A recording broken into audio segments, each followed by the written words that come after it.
Na tulog siya nung umalis ako guys, si Kenba. Ngayon gising na. So ayan guys, so nagising siya kasi lumabas yung kanyang tatay. Si Rapra. O ayan ata. Oh, anong gagawin natin? Ang laki-laki muna. Oh, ay Kenba. Oh, higa. Higa na, higa, higa. Higa. Higa na, higa. Dito. Higa dito. Shhh. Higa, higa, higa. Oh. Higa na, di ko maabot. Hindi kita maabot. Higa na. Oh, higa. Higa na, higa. Ay, nako. Gusto lumabas dito guys pagka ganito eh. Yan. Oh, higa. Higa na. Dali. Higa na. Oh. Dali na. Oh. Higa. Ayan. Higa na. Ayan. Ganyan lang ang buhay niyan guys. Sa hapon at bumaghapon tulog, natutulog, naantok. Pero sa gabi gising.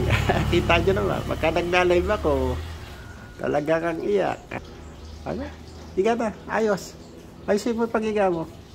Ayusin mo yung paghiga mo. Kenma.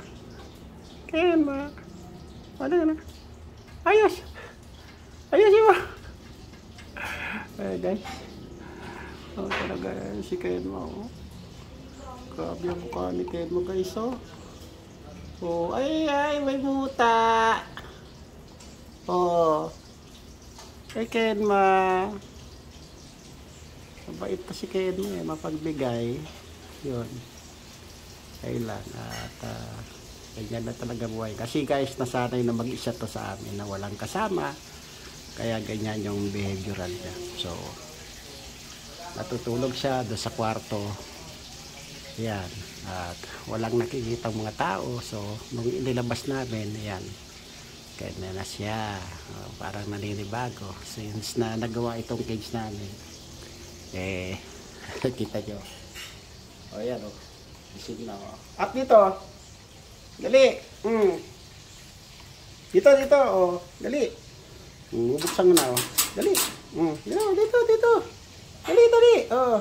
O, ay, bubuksan ko na o. Hi.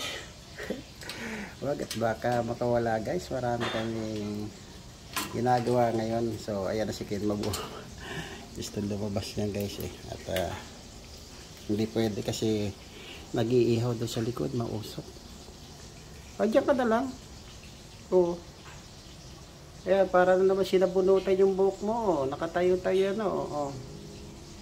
So, ayan.